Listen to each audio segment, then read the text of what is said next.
नमस्कार, नियोजन competition cricket channel में आपका स्वागत है। देखते हैं आज की महत्वपूर्ण खबरें। महाराष्ट्र झारखंड में एनडीए भारी। केदारनाथ विधानसभा उपचुनाव में 57.67% हुआ मतदान। पिथौरागढ़ सेना भर्ती में भगदड़, एक अभ्यर्थी के हाथ पैर टूटे। महाराष्ट्र और झारखंड विधानसभा चुनाव को लेकर जारी अधिकतर एग्जिट पोल अनुमानों में भाजपा नेतृत्व वाली एनडीए को बढ़त दिखाया गया है। कुछ ने कांग्रेस के नेतृत्व वाले गठबंधन की सरकार बनाने की भी संभावना जताई। हालांकि इस बार चुनाव आयोग की गंभीर आपत्ति के कारण एग्जिट पोल में बड़ी चैनल और एजेंसियों ने हिस्सा नहीं लिया। कुछ एजेंसियों ने ही अपने एग्जिट पोल जारी किया है। एग्जिट पोल अनुमानों को विभिन्न समाचार चैनलों पर दिखाया गया है। दरअसल महाराष्ट्र और झारखंड के विधानसभा चुनाव की घोषणा के समय मुख्य चुनाव आयुक्त राजीव कुमार ने एग्जिट पोल अनुमानों को लेकर गंभीर चिंता जताई थी। आयोग ने इनकी सैंपल प्रणाली अनुमान और उसके बाद नतीजे आने के दिन आयोग की गणना के पहले की बढ़त घटाव दिखाकर खुद को सही साबित करने की होड़ पर भी सवाल खड़े किए थे। आयोग ने कहा कि इसका कोई वैज्ञानिक आधार नहीं है। यही वजह है कि इस बार एग्जिट पोल अनुमानों से बड़े चैनल और प्रमुख एजेंसियां बाहर रही हैं। रुद्रप्रयाग केदारनाथ विधानसभा चुनाव सीट पर उपचुनाव के तहत बुधवार शाम 6 बजे तक 57.67% मतदान हुआ है। इसके साथ ही भाजपा कांग्रेस समेत 6 प्रत्याशियों के भाग्य का फैसला ईवीएम में कैद हो गया। रिटर्निंग ऑफिसर अनिल शुक्ला ने बताया कि मतदान शांतिपूर्ण तरीके से संपन्न हुआ। उन्होंने कहा कि एक दो जगह ईवीएम में दिक्कत आई, जिन्हें तुरंत ठीक कर लिया गया। कांडई बूथ पर 3 वोट पड़ने के साथ ही ईवीएम में निकली खराबी आ गई थी। चमोली बूथ पर मॉक पोल के दौरान ईवीएम नहीं चली, जिसे तत्काल बदल दिया गया। सुबह 6:30 बजे से पहले मॉक पोल के बाद 8 बजे से मतदान प्रक्रिया शुरू हुई थी। मौसम ठंडा होने से सुबह 8 से 9 बजे तक मतदान धीमा रहा। बाद में जैसे जैसे धूप चढ़नी शुरू हुई, मतदाता घरों से निकलने लगे। पूर्वाह्न 11 बजे तक 17.67% मतदान, 1 बजे तक इसका दोगुना मतदान हो चुका था। शाम 6 बजे तक 57.67% मतदान दर्ज किया गया। मालूम हो कि केदारनाथ उपचुनाव में पिछले विधानसभा चुनाव की तुलना में 7.39 मतदान कम हुआ है। यहाँ वर्ष 2022 के विधानसभा चुनाव में 65.03% मतदान हुआ था। पिथौरागढ़ में प्रादेशिक सेना भर्ती के लिए बुधवार को उत्तर प्रदेश से करीब 15 से 20 हजार युवाओं के एक साथ पहुंचने से हालात बिगड़ गए हैं। पहले भर्ती स्थल में घुसने की मारामारी हुई, बाद में भर्ती स्थल पर भी अफरा तफरी का माहौल रहा। यहाँ भगदड़ में कई युवक घायल हो गए, जबकि एक युवक के हाथ और पैर में फ्रैक्चर हो गया। जाजर देवल क्षेत्र के दीपकटिया में चल रही सेना भर्ती के 9वें दिन बुधवार को उमड़ी भीड़ को संभालना पुलिस के लिए पसीने छूट गए। तड़के की बड़ी संख्या में युवा भर्ती स्थल में प्रवेश के लिए गेट के बाहर पहुंच गए थे। इस बीच पहले घुसने की होड़ में धक्का मुक्की के दौरान युवाओं ने भर्ती स्थल का दरवाजा तोड़ दिया, जिसके बाद मौके पर भगदड़ की स्थिति पैदा हुई। पुलिस ने लाठियां भांजकर युवाओं को तितर बितर कर दिया। हालात काबू में आने पर युवाओं को प्रवेश किया गया। सुबह 9 बजे से 9:30 बजे के बीच भर्ती स्थल के मैदान में फिर भगदड़ मच गई। पुलिस ने सख्ती कर स्थिति को नियंत्रण में किया। इस दौरान बुलंदशहर के सिकंदराबाद निवासी 18 वर्षीय युवराज पुत्र सुभाष कुमार घायल हो गए। जिला अस्पताल में जांच के बाद डॉक्टर ने बताया कि उनके बाएं हाथ और पैर में फ्रैक्चर है। देहरादून मानसूनी वन विभाग में नियम ताक पर रखकर खरीदे 80 लाख के ट्री गार्ड। मानसूनी वन विभाग में 80 लाख के ट्री गार्ड की खरीद में गड़बड़ी का मामला सामने आया। खरीद ट्रेन नियमों की अनदेखी और बिना समिति बनाए किए जाने का आरोप है। इस मामले के पीएम पोर्टल सहित कई जगह शिकायत की गई। साथ ही विभागीय अफसरों ने भी इस खरीद पर सवाल उठाए हैं। जागीरवाला से सहस्त्रधारा रोड पर खैरी मानसिंह तक सड़क का चौड़ीकरण किया गया था, जिसके लिए 1000 से ज्यादा पेड़ काटे गए। इन पेड़ों के बदले वन विभाग ने सड़क किनारे पौधे लगाए थे, जिसकी सुरक्षा के लिए डिवीजन स्तर पर 400 ट्री गार्ड खरीदे जाने थे। ये ट्री गार्ड जैम पोर्टल के माध्यम से खरीदे गए। आरोप है कि जैम पोर्टल पर टेंडर करते हुए भी नियमों की अनदेखी की गई। टेंडर के लिए आए 4 में से 2 वेंडरों को टेक्निकल बिड के बाद बाहर कर दिया गया। फाइनेंशियल बिड के बाद बाहर किया गया। फाइनेंशियल बिड में 2 ही वेंडर को शामिल किया गया, जबकि इनमें कम से कम 3 वेंडर होने चाहिए थे, जिसके लिए दोबारा टेंडर किया जाना था, जो नहीं किया गया। इसके अलावा ये भी आरोप है कि विभागीय खरीद नियमावली के अनुसार इतनी बड़ी खरीद के लिए एक समिति बनाई जानी थी, जो उस खरीद को वेरीफाई करने के बाद उसे अप्रूव भी करती, लेकिन समिति भी नहीं बनाई गई। उत्तराखंड में रोडवेज को मिलेंगे 200 नई बसें।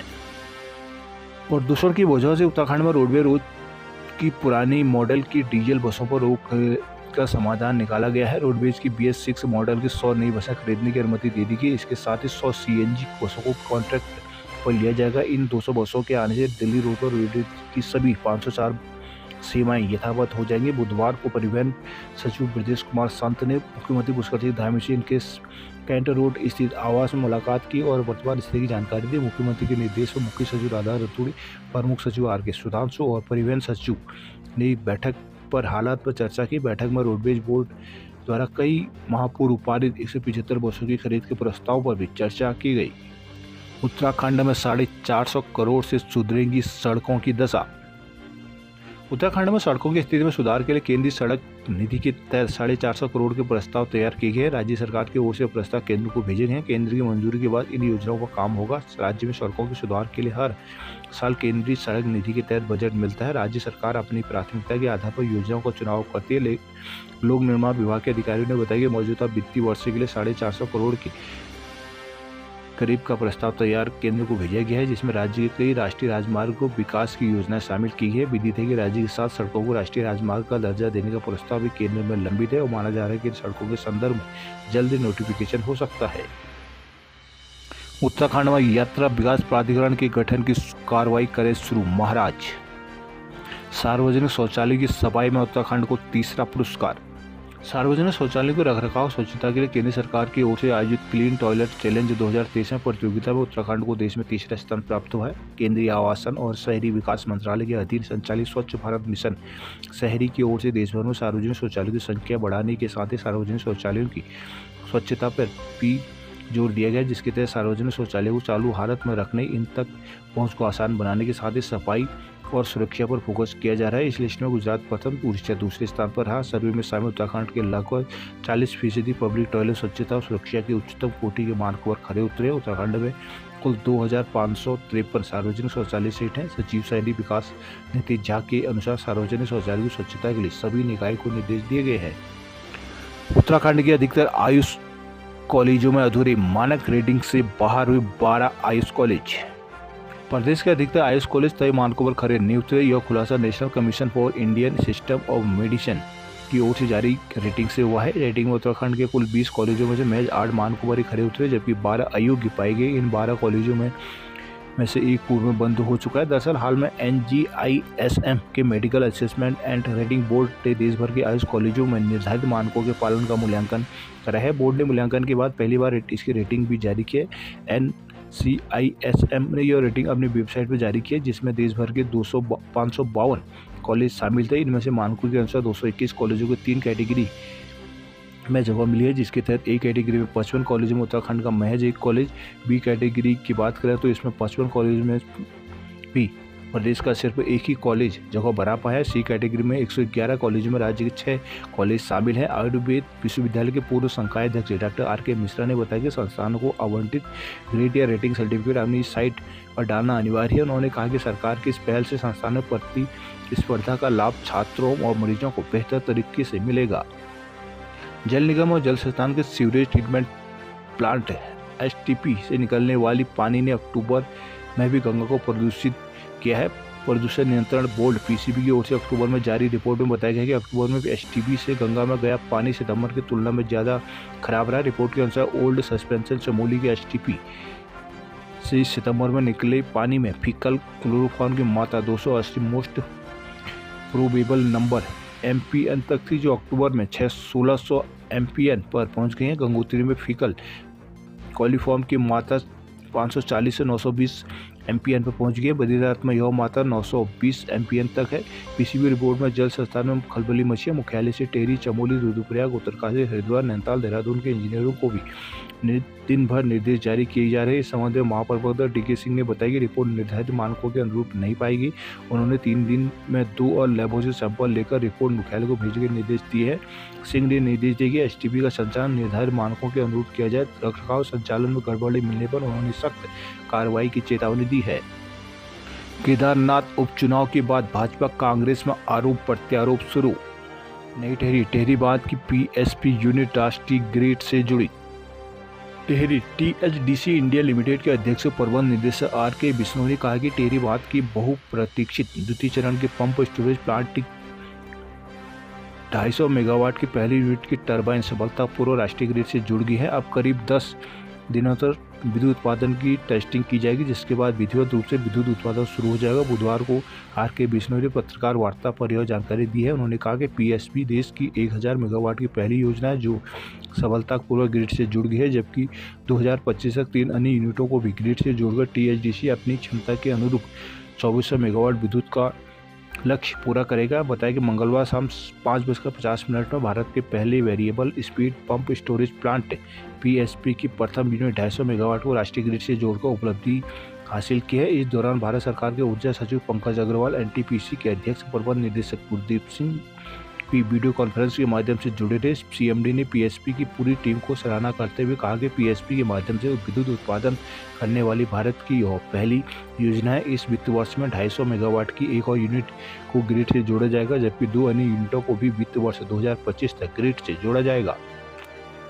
जोशीमठ मद महेश्वर के कपाट भी शीतकाल के लिए हुए बंद। गैरसैंण में व्यापार संघ अध्यक्ष का आमरण अनशन हुआ शुरू। उत्तरकाशी में फेली सेवा 3 दिन ठप रहने के बाद फिर से हुई शुरू। रुद्रपुर वेंडिंग जोन में दुकानों के लिए प्रदर्शन।